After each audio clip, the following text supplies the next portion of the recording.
समस्तदेवता सर्वं सव्यं विष्णु पुरार्धने सर्वशत्रुविनाशाय शूलिना निर्मितं पुरा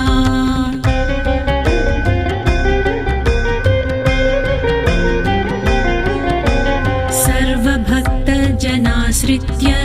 सर्वविद्वेषसंहतिः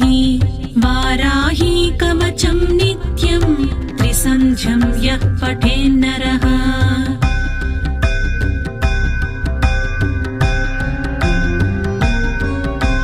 तथाविधं भूतगणान् स्नुषन्ति कदाचन